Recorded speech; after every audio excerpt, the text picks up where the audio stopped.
السلام عليكم ورحمة الله تعالى وبركاته. نتمنى تكونوا بخير وعلى خير وبصحة جيدة.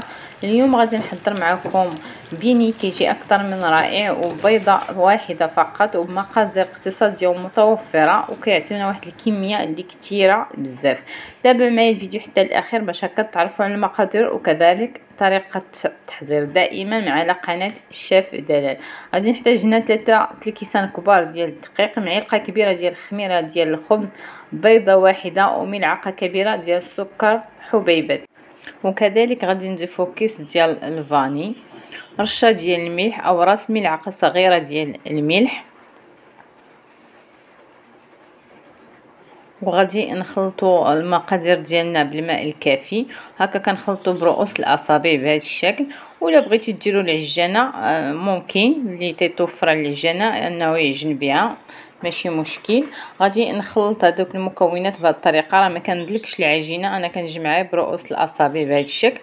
غادي نحاول نضيف عليها واحد الملعقه كبيره ديال الزيت العاديه، زيت المائده، وغادي ندخل فيها هذا الزيت جيدا غير باليد ديالي بهذا الشكل حتى تشرب هذيك الزيت كامله، وكنوضعها في الاناء وكنغطيها هكا ببابي فيلم ونخليها تستراح حتى تضاعف الحجم ديالها. من بعد ما ارتاحت لينا العجينه ديالنا وتضاعف الحجم ديالها كما كتلاحظوا، غادي نحاول انني نخرج منها داك الهواء بهذا الشكل هذا، نجمعها حتى تيخرج منها داك الهواء جيدا. ضروري هاد المرحله هادي. غادي نوضعوها على سطح العمل ونحاولوا اننا نصايبوا الوجه ديالها، نجمعوا ليها الجوانب باش تعطينا واحد الشكل اللي دائري بهذا الشكل هذا. ونجيبوا شويه ديال الدقيق نرشحوا سطح العمل باش ما تلصقش لينا الا كنا كنسرحوها. غادي نحاول انني نسرحها بالمدلك. من بعد ما حطينا العجينه ديالنا غادي نسرحوها بالمدلك بهذا الشكل هكا.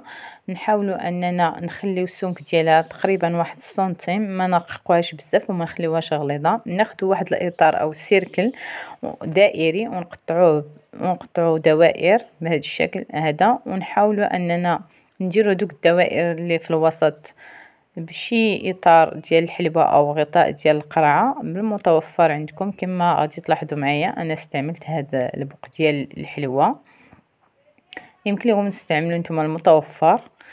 من بعد ما غادي نسالي هذه المرحله غادي نحيد هذا الزائد ديال العجينه هذا اللي تيبقى ليا. غادي نرجع انني نشكله.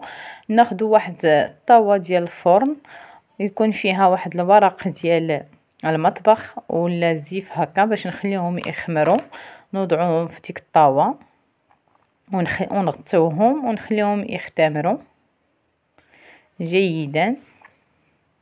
وغادي نرجع لداك الزائد ديال العجينه هكا داك اللي بقى ليا، غادي نحاول انني نشكلو ونعجنو مزيان حتى تنوجهو نقاد ليه الشكل ديالو.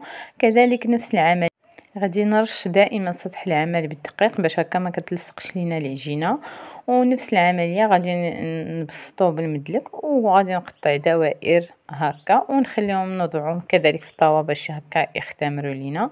وغادي ندوزو نشوفوا البيني ديالنا من بعد ما خمر. غادي ناخذ واحد المقله فيها الزيت تكون سخونه، نخليوها انها كتسخن وكنوضعوا فيها البيني ديالنا بهذا الشكل. كي كنوضعوه في الزيت ضروري تكون سخونه، راه كينتفخوا لينا بهذا الشكل كما كتلاحظوا.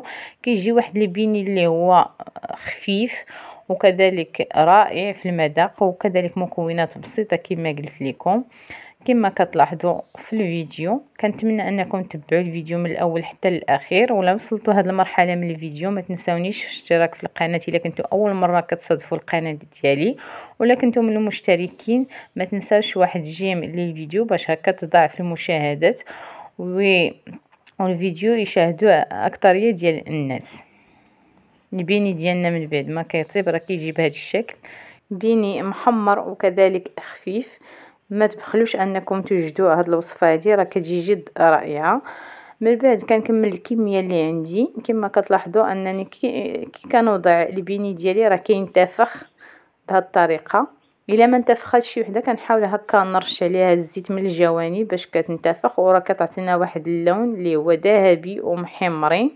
وكذلك دوك الكريات الصغيره راه ما كنرميوهمش ولا ما كنعجنهمش، كنحاول انني نحمرهم كذلك في الزيت هكا اللوليدات راه كيجيو رائعين. نرشهم هكا بشويه ديال السكر.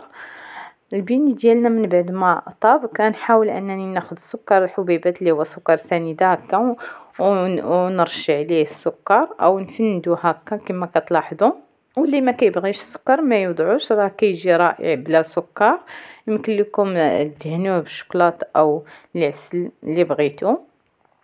ومن الاحسن كفكره انه كي يطيب انكم ديروا عليه السكر هكا كيلصق فيه السكر جيدا. البيني ديالنا من بعد ما وجد تيجي بهذا الشكل هذا كما كتشوفوا انه خفيف ومحمر ومن الداخل ما كيجيش مدقس، رائع كذلك في المذاق. كنتمنى انكم تجربوا هذه الوصفه وتردوا عليا الراي ديالكم في التعاليق، ونتلاقاو في وصفه جديده ان شاء الله. الى اللقاء.